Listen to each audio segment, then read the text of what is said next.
देखो मैनू बहुत खुशी महसूस हो रही है कि जिस दिन की भगवंत मान जी की पंजाब दे सरकार बनी है उस दिन तो ही बच्चों ਦੀਆਂ ਨੌਕਰੀਆਂ ਦਾ ਤੇ ਉਹਨਾਂ ਨੂੰ ਨੌਕਰੀ ਯੋਗ ਬਣਾਉਣ ਦਾ ਕੰਮ ਹੈ ਜਿਹੜਾ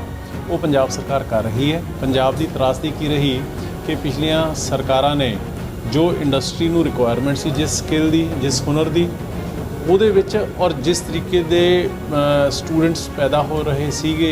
ਸਕੂਲਾਂ ਕਾਲਜਾਂ ਦੇ ਵਿੱਚੋਂ ਉਹਦੇ ਵਿੱਚ ਬਹੁਤ ਵੱਡਾ ਗੈਪ ਸੀਗਾ ਤੇ ਉਸੇ ਗੈਪ ਨੂੰ ਪੂਰਾ ਕਰਨ ਦੇ ਲਈ ਤਾਂ ਕਿ ਬੱਚਾ ਜਦੋਂ ਪੜ੍ਹਾਈ ਕਰਕੇ ਟ੍ਰੇਨਿੰਗ ਕਰਕੇ ਨਿਕਲੇ ਨਾਲ ਦੀ ਨਾਲ ਉਹਦੇ ਲਈ ਜੌਬ ਤਿਆਰ ਹੋਵੇ ਨੌਕਰੀ ਤਿਆਰ ਹੋਵੇ। ਉਹ ਰੋਜ਼ਗਾਰ ਮੇਲਾ ਤਾਂ ਸਿਰਫ ਨਾਮ ਦੇ ਮੇਲੇ ਸੀਗੇ, ਉਹ ਇਹਨਾਂ ਦੇ ਪੋਲੀਟੀਕਲ ਮੇਲੇ ਹੁੰਦੇ ਸੀਗੇ ਕਿਉਂਕਿ ਜਦੋਂ ਚੋਣਾਂ ਹੋ ਜਾਂਦੀਆਂ ਉਦੋਂ ਸਿਰਫ ਔਰ ਸਿਰਫ ਇੱਕ ਹਾਈਪ ਕ੍ਰੀਏਟ ਕਰਦੀ ਲੋਕਾਂ ਦੀ ਅੱਖਾਂ ਦੇ ਵਿੱਚ ਘੱਟਾ ਪਾਉਣ ਦੇ ਲਈ ਉਹੋ ਜਿਹੇ ਮੇਲੇ ਨੇ ਜਿਹੜੇ ਉਹ ਲੱਗਦੇ ਰਹੇ। ਆਉਣ ਵਾਲੇ ਦਿਨਾਂ 'ਚ ਤੁਸੀਂ ਦੇਖੋਗੇ ਕਿ ਕਨਵਰਸ਼ਨ ਹੈ ਜਿਹੜੀ ਵੀ ਇੱਕ ਬੱਚਾ ਤਿਆਰ ਹੋਇਆ ਤੇ ਇੰਡਸਟਰੀ ਦੇ ਵਿੱਚ ਉਹਦੀ ਨੌਕਰੀ ਲੱਗਣ ਤੱਕ ਤੇ 3 ਜਾਂ 6 ਮਹੀਨੇ ਘੱਟੋ ਘੱਟ ਫੋਲੋ ਅਪ ਹੋਣ ਤੱਕ ਹੀ ਬੱਚਾ ਉੱਥੇ ਸੈਟਲ ਡਾਊਨ ਹੋ ਗਿਆ ਉਸ ਇੰਡਸਟਰੀ ਦੇ ਵਿੱਚ। ਜੇ ਸੈਟਲ ਡਾਊਨ ਹੋ ਗਿਆ ਤੇ ਫਿਰ ਦੈਟ ਮੀਨਸ ਜਦੋਂ ਤੱਕ ਉਹਨੂੰ ਕੋਈ ਹੋਰ ਬੈਟਰ ਓਪਰਚੁਨਿਟੀ ਨਹੀਂ ਮਿਲਦੀ ਉਦੋਂ ਤੱਕ ਉਹ ਬੱਚੇ ਨੇ ਛੱਡ ਕੇ ਨਹੀਂ ਜਾਣਾ ਹੈਗਾ। ਸੋ ਇਸ ਕਰਕੇ ਪਿਛਲੀਆਂ ਸਰਕਾਰਾਂ ਨੇ ਜੇ ਘਰ ਬੈਠੀ ਜਾਲੀ ਕੰਮ ਕੀਤੇ ਤੇ ਅੱਜ ਤਾਂ ਹੀ ਪੰਜਾਬ ਦੇ ਲੋਕਾਂ ਨੇ ਉਹਨਾਂ ਨੂੰ ਘਰੇ ਬਿਠਾਤਾ। ਦੇਖੋ ਮੈਨੂੰ ਬਹੁਤ ਖੁਸ਼ੀ ਮਹਿਸੂਸ ਹੋ ਰਹੀ ਹੈ ਕਿ ਜਿਸ ਦਿਨ ਦੀ ਭਗਵੰਤ ਮਾਨ ਜੀ ਦੀ ਪੰਜਾਬ ਦੇ ਸਰਕਾਰ ਬਣੀ ਹੈ ਉਸ ਦਿਨ ਤੋਂ ਹੀ ਬੱਚਿਆਂ ਦੀਆਂ ਨੌਕਰੀਆਂ ਦਾ ਤੇ ਉਹਨਾਂ ਨੂੰ ਨੌਕਰੀ ਯੋਗ ਬਣਾਉਣ ਦਾ ਕੰਮ ਹੈ ਜਿਹੜਾ ਉਹ ਪੰਜਾਬ ਸਰਕਾਰ ਕਰ ਰਹੀ ਹੈ। ਇਸੇ ਤਹਿਤ ਸਾਡੇ ਡਿਪਾਰਟਮੈਂਟ ਐਮਪਲੋਇਮੈਂਟ ਜਨਰੇਸ਼ਨ ਤੇ ਸਕਿੱਲ ਡਿਵੈਲਪਮੈਂਟ ਨੇ ਐਸਓਚਐਮ ਦੇ ਸਹਿਯੋਗ ਦੇ ਨਾਲ ਇੱਕ ਸੈਂਟਰ ਆਫ ਐਕਸੀਲੈਂਸ ਜਿਹੜਾ ਉਹ ਫਗਵਾੜਾ ਦੇ ਇਸ ਰੂਰਲ ਬੈਲਟ ਦੇ ਵਿੱਚ ਖੋਲ੍ਹਿਆ ਹੈ ਜਿੱਥੇ 2 ਸਾਲਾਂ ਦੇ ਵਿੱਚ 2000 ਬੱਚਿਆਂ ਨੂੰ ਸਕਿੱਲ ਦਿੱਤਾ ਜਾਏਗਾ, ਹੁਨਰ ਦਿੱਤਾ ਜਾਏਗਾ। ਕਈ ਕੋਰਸਿਸ ਨੇ ਜਿਨ੍ਹਾਂ ਦੀ ਅੱਜ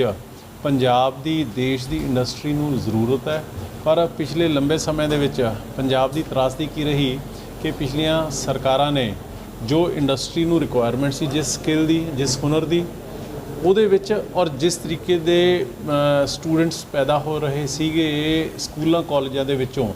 ਉਹਦੇ ਵਿੱਚ ਬਹੁਤ ਵੱਡਾ ਗੈਪ ਸੀਗਾ ਤੇ ਉਸੇ ਗੈਪ ਨੂੰ ਪੂਰਾ ਕਰਨ ਦੇ ਲਈ ਤਾਂ ਕਿ ਬੱਚਾ ਜਦੋਂ ਪੜ੍ਹਾਈ ਕਰਕੇ ਟ੍ਰੇਨਿੰਗ ਕਰਕੇ ਨਿਕਲੇ ਨਾਲ ਦੀ ਨਾਲ ਉਹਦੇ ਲਈ ਜੌਬ ਤਿਆਰ ਹੋਵੇ ਨੌਕਰੀ ਤਿਆਰ ਹੋਵੇ। ਇਸ ਮਕਸਦ ਦੇ ਨਾਲ ਅਸੀਂ ਕੰਮ ਕਰ ਰਹੇ ਹਾਂ ਔਰ ਉਸੇ ਲੜੀ ਦੇ ਤਹਿਤ ਐਸਓਚਐਮ ਦੀ ਐਸੋਸੀਏਸ਼ਨ ਦੇ ਨਾਲ ਰਾਮਗੜੀਆ ਇੰਸਟੀਚਿਊਟ ਦੇ ਵਿੱਚ ਇਹ ਸੈਂਟਰ ਆਫ ਐਕਸੀਲੈਂਸ ਜਿਹੜਾ ਉਹ ਸ਼ੁਰੂ ਕੀਤਾ। ਮੈਂ ਸਮਝਦਾ ਕਿ ਇੱਥੋਂ ਦੇ ਪੂਰੇ ਇਸ ਰੂਰਲ ਬੈਲਟ ਦੇ ਪੂਰੇ ਇਲਾਕੇ ਨੂੰ ਬਹੁਤ ਵੱਡਾ ਫਾਇਦਾ ਜਿਹੜਾ ਇਸ ਸੈਂਟਰ ਆਫ ਐਕਸੀਲੈਂਸ ਦੇ ਨਾਲ ਹੋਏਗਾ। ਸਰ ਲਾਸਟ ਟਾਈਮ ਵੀ ਪਿਛਲੇ ਸਰਕਾਰ ਵੇਲੇ ਵੀ ਰੋਜ਼ਗਾਰ ਮੇਲੇ ਜ਼ਰੂਰ ਲੱਗੇ ਸੀਗੇ, ਜਿਹੜੇ ਸਟੂਡੈਂਟ ਸੀ ਬੱਚੇ ਸੀਗੇ ਬਹੁਤ ਉਹਨਾਂ ਨੇ ਉਤਸ਼ਾਹ ਵੀ ਦਿਖਾਇਆ ਸੀਗਾ ਤੇ ਪਰ ਉਹ ਜਿਹੜਾ ਰਿਸਪੌਂਸ ਮਿਲਿਆ ਉਹ ਦੇਖਦੇ ਹਾਂ ਜੀ ਉਹ ਕਮੀ ਕਿੱਥੋਂ ਰਹੀ ਸੀਗੀ। ਦੇਖੋ ਇਸ ਤਰ੍ਹਾਂ ਹੈ ਕਿ ਜਿਹੜੀਆਂ ਪਿਛਲੀਆਂ ਸਰਕਾਰਾਂ ਨੇ ਦੀ ਤੁਸੀਂ ਗੱਲ ਕਰਦੇ ਹੋ ਉਹ ਰੋਜ਼ਗਾਰ ਮੇਲਾ ਤਾਂ ਸਿਰਫ ਨਾਮ ਦੇ ਮੇਲੇ ਸੀਗੇ, ਉਹ ਇਹਨਾਂ ਦੇ ਪੋਲੀਟੀਕਲ ਮੇਲੇ ਹੁੰਦੇ ਸੀਗੇ ਕਿਉਂਕਿ ਜਦੋਂ ਚੋਣਾਂ ਹੋ ਜਾਂਦੀਆਂ ਉਦੋਂ ਸਿਰਫ ਔਰ ਸਿਰਫ ਇੱਕ ਹਾਈਪ ਕ੍ਰੀਏਟ ਕਰਦੀ ਲੋਕਾਂ ਦੀ ਅੱਖਾਂ ਦੇ ਵਿੱਚ ਘੱਟਾ ਪਾਉਣ ਦੇ ਲਈ ਉਹੋ ਜਿਹੇ ਮੇਲੇ ਨੇ ਜਿਹੜੇ ਉਹ ਲੱਗਦੇ ਰਹੇ। ਹੁਣ ਮੈਂ ਤੁਹਾਨੂੰ ਇੱਕ ਐਗਜ਼ਾਮਪਲ ਦੇਵਾਂ ਤੇ ਜਦੋਂ ਮੈਂ ਇਹ ਡਿਪਾਰਟਮੈਂਟ ਟੇਕ ਓਵਰ ਕੀਤਾ ਤੇ ਸਾਡੇ ਡਿਪਾਰਟਮੈਂਟ ਦੇ ਪੋਰਟਲ ਦੇ ਉੱਪਰ ਹੀ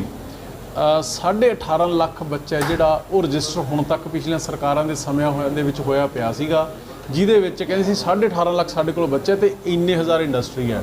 ਮੈਂ ਉਹਨਾਂ ਨੂੰ ਕਿਹਾ ਮੈਂ ਕਿ ਸਾਰਾ ਮੈਨੂੰ ਫਿਕਟੀਸ਼ੀਅਸ ਲੱਗਦਾ ਜਾਲੀ ਲੱਗਦਾ, ਤੁਸੀਂ ਇਹਨਾਂ ਨੂੰ ਸਕਰੂਟਨਾਈਜ਼ ਕਰਨਾ ਸ਼ੁਰੂ ਕੀਤਾ। ਅਸੀਂ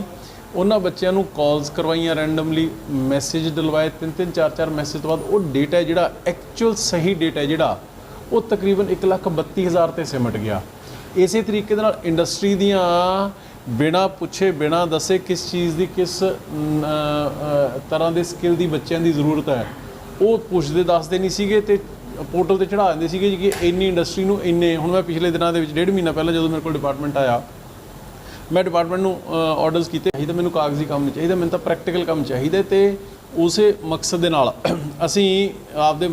ਆਫਿਸਰਸ ਨੂੰ ਇੰਡਸਟਰੀਆਂ ਦੇ ਵਿੱਚ ਭੇਜਿਆ ਤੇ ਇੰਡਸਟਰੀਆਂ ਦੇ ਵਿੱਚੋਂ ਅਸੀਂ ਐਕਚੁਅਲ ਇੰਡਸਟਰੀ ਦੀ ਕੀ ਰਿਕੁਆਇਰਮੈਂਟ ਔਰ ਕਿਸ ਸਕਿੱਲ ਦੀ ਰਿਕੁਆਇਰਮੈਂਟ ਹੈ ਉਹ ਅਸੀਂ ਆਲਮੋਸਟ ਹੈ ਜਿਹੜੀ ਫਰਸਟ ਫੇਜ਼ ਦੇ ਵਿੱਚ 1.5 ਮਹੀਨੇ ਜਿੰਨੀ ਹੋ ਸਕਦੀ ਸੀ ਅਸੀਂ ਉਹ ਤਿਆਰ ਕਰ ਲਈ ਹੈ। ਉਹ ਉਹਨਾਂ ਬੱਚਿਆਂ ਨੂੰ ਤੇ ਇੰਡਸਟਰੀ ਨੂੰ ਇੱਕ ਪਲੇਟਫਾਰਮ ਤੇ ਲੈ ਕੇ ਆਉਣ ਦਾ ਕੋਈ ਬਹੁਤਾ ਅਸੀਂ ਇਹ ਨਹੀਂ ਹੱਲਾ ਗੁੱਲਾ ਨਹੀਂ ਕਰਨਾ ਜੀ ਕਿ ਇੰਡਸਟਰੀ ਨੇ ਰੱਖ ਆਪ ਹੀ ਲਿਆ ਜ਼ਰੂਰਤ ਹੈ ਨਹੀਂ ਇਹ ਆਪਦੇ ਕਾਗਜ਼ਾਂ 'ਚੋਂ ਖਾਨਾ ਪੂਰਤੀ ਕਰੇ ਸੀ ਉਹ ਕੰਮ ਨਹੀਂ ਚੱਲਣਾ ਹੈਗਾ। ਅਸੀਂ ਇਕੱਲੇ ਬੱਚੇ ਨੂੰ ਨੌਕਰੀ ਦਿਵਾਉਣ ਦੇ ਲਈ ਵਚਨਬੱਧ ਹਾਂ ਤੇ ਉਹਨਾਂ ਦੀ ਅੱਗੇ ਫੋਲੋ ਅਪ ਵੀ ਹੋਊਗਾ ਕਿ ਇੰਡਸਟਰੀ ਨੇ ਉਸ ਬੱਚੇ ਨੂੰ ਨੌਕਰੀ ਦਿੱਤੀ ਵੀ ਹੈ ਜਾਂ ਸਿਰਫ ਔਰ ਸਿਰਫ ਸਰਕਾਰੀ ਕਾਗਜ਼ਾਂ ਦਾ ਘਰ ਪੂਰਾ ਕਰਕੇ ਕੰਮ ਛੱਡਤਾ। ਸੋ ਅਸੀਂ ਪੁਰਾਣਾ ਕੰਮ ਸੀ ਜਿਹੜਾ ਜਾਲੀ ਜਿਹਾ ਕੰਮ ਸੀ ਜਿਹੜੀ ਸਰਕਾਰਾਂ ਕਰਦੀਆਂ ਸੀਗਾ ਉਹ ਬਿਲਕੁਲ ਖਤਮ ਕਰਤਾ, ਵਾਈਪ ਆਫ ਕਰਤਾ। ਤੇ ਆਉਣ ਵਾਲੇ ਦਿਨਾਂ 'ਚ ਤੁਸੀਂ ਦੇਖੋਗੇ ਕਿ ਕਨਵਰਸ਼ਨ ਹੈ ਜਿਹੜੀ ਵੀ ਇੱਕ ਬੱਚਾ ਤਿਆਰ ਹੋਇਆ ਤੇ ਇੰਡਸਟਰੀ ਦੇ ਵਿੱਚ ਉਹਦੀ ਨੌਕਰੀ ਲੱਗਣ ਤੱਕ ਤੇ 3 ਜਾਂ 6 ਮਹੀਨੇ ਘੱਟੋ ਘੱਟ ਫੋਲੋ ਅਪ ਹੋਣ ਤੱਕ ਹੀ ਬੱਚਾ ਉੱਥੇ ਸੈਟਲ ਡਾਊਨ ਹੋ ਗਿਆ ਉਸ ਇੰਡਸਟਰੀ ਦੇ ਵਿੱਚ। ਜੇ ਸੈਟਲ ਡਾਊਨ ਹੋ ਗਿਆ ਤੇ ਫਿਰ ਦੈਟ ਮੀਨਸ ਜਦੋਂ ਤੱਕ ਉਹਨੂੰ ਕੋਈ ਹੋਰ ਬੈਟਰ ਓਪਰਚੁਨਿਟੀ ਨਹੀਂ ਮਿਲਦੀ ਉਦੋਂ ਤੱਕ ਉਹ ਬੱਚੇ ਨੇ ਛੱਡ ਕੇ ਨਹੀਂ ਜਾਣਾ ਹੈਗਾ। ਸੋ ਇਸ ਕਰਕੇ ਪਿਛਲੀਆਂ ਸਰਕਾਰਾਂ ਨੇ ਜੇ ਘਰ ਬੈਠੀ ਜਾਲੀ ਕੰਮ ਕੀਤੇ ਤੇ ਅੱਜ ਤਾਂ ਹੀ ਪੰਜਾਬ ਦੇ ਲੋਕਾਂ ਨੇ ਉਹਨਾਂ ਨੂੰ ਘਰੇ ਬਿਠਾਤਾ। ਸਰ ਸੀਐਮ ਸਾਹਿਬ ਨੇ 31 ਮਈ ਤੱਕ ਦਾ ਚੰਨੀ ਸਾਹਿਬ ਨੂੰ ਟਾਈਮ ਦਿੱਤਾ ਹੈਗਾ ਜਦ ਤੱਕ, ਤੇ ਉਹ ਕਹਿੰਦੇ ਜੀ ਫਿਰ ਸਮਾਂ ਕਿਉਂ ਦਿੱਤਾ ਜਾ ਰਿਹਾ ਜੇ ਮੈਂ ਦੋਸ਼ੀ ਹਾਂ ਮੇਰੇ ਖਿਲਾਫ ਐਫਆਈਆਰ ਦਰਜ ਕਰਕੇ ਮੈਨੂੰ ਚਲੋ ਕੋਈ ਗੱਲ ਨਹੀਂ ਜੀ, ਇੰਨੀ ਕੀ ਗੱਲ ਚੰਨੀ ਸਾਹਿਬ ਨੂੰ 4 ਦਿਨ ਤਾਂ ਰਹੇ 31 ਤਰੀਕ ਤੱਕ ਵੇਟ ਕਰ ਲੈਣਾ। ਤੇ ਜਿਹੜਾ ਨਵੀਂ ਪਾਰਲੀਮੈਂਟ ਦਾ ਜਿਹੜਾ ਰੇਟ ਦਾ ਕਾਫੀ ਆ ਉਹਦੇ ਲੈ ਕੇ ਜਿਹੜਾ ਪਟੀਸ਼ਨ ਵੀ ਪਾਈ ਹੋਈ ਹੈ। ਦੇਖੋ ਮੈਂ ਸਮਝਦਾ ਕਿ ਇਹ ਬਹੁਤ ਅਨਫੋਰਚੂਨੇਟ ਹੈ ਕਿ ਡੈਮੋਕ੍ਰੇਸੀ ਦੇ ਵਿੱਚ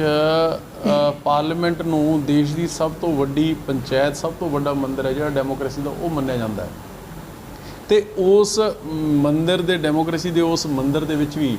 ਜੇ ਤੁਸੀਂ ਇਸ ਤਰੀਕੇ ਦੀ ਸੋਚ ਰੱਖੋਗੇ ਕਿ ਇੱਥੇ ਤਾਂ ਸਿਰਫ ਔਰ ਸਿਰਫ ਸਾਡਾ ਹੀ ਕਬਜ਼ਾ ਹੋਊਗਾ ਤੇ ਉਹ ਮੈਂ ਸਮਝਦਾ ਕਿ ਅਨਫੋਰਚੂਨੇਟ ਹੈ। ਜਦੋਂ ਪ੍ਰੈਜ਼ੀਡੈਂਟ ਆਫ ਇੰਡੀਆ ਜਿਹੜੇ ਕਿ first person of the country ਨੇ, first lady of the nation ਨੇ, ਉਹਨਾਂ ਨੂੰ ਮੈਂ ਸਮਝਦਾ ਕਿ ਇਹ ਆਨਰਸ ਨੇ ਜਿਹੜੇ ਉਹ ਦੇਣੇ ਚਾਹੀਦੇ ਸੀਗੇ ਸੈਂਟਰਲ ਗਵਰਨਮੈਂਟ ਵੱਲੋਂ ਔਰ ਬੀਜੇਪੀ ਵੱਲੋਂ। ਇਹੋ ਜਿਹਾ ਨਾ ਕਰਕੇ ਸਿਰਫ ਔਰ ਸਿਰਫ ਰਾਸ਼ਟਰਪਤੀ ਮੈਡਮ ਦੇ ਅਹੁਦੇ ਦੀ ਤੋਹੀਨ ਕਰਨਾ ਹੀ ਨਹੀਂ, ਮੈਂ ਸਮਝਦਾ ਕਿ ਡੈਮੋਕ੍ਰੇਸੀ ਦੇ ਨਾਲ, ਲੋਕਤੰਤਰ ਦੇ ਨਾਲ ਵੀ ਇੱਕ ਭੱਦਾ ਮਜ਼ਾਕ ਹੈ ਜਿਹੜਾ ਉਹ ਕੀਤਾ ਜਾ ਰਿਹਾ, ਨਹੀਂ ਹੋਣਾ ਚਾਹੀਦਾ।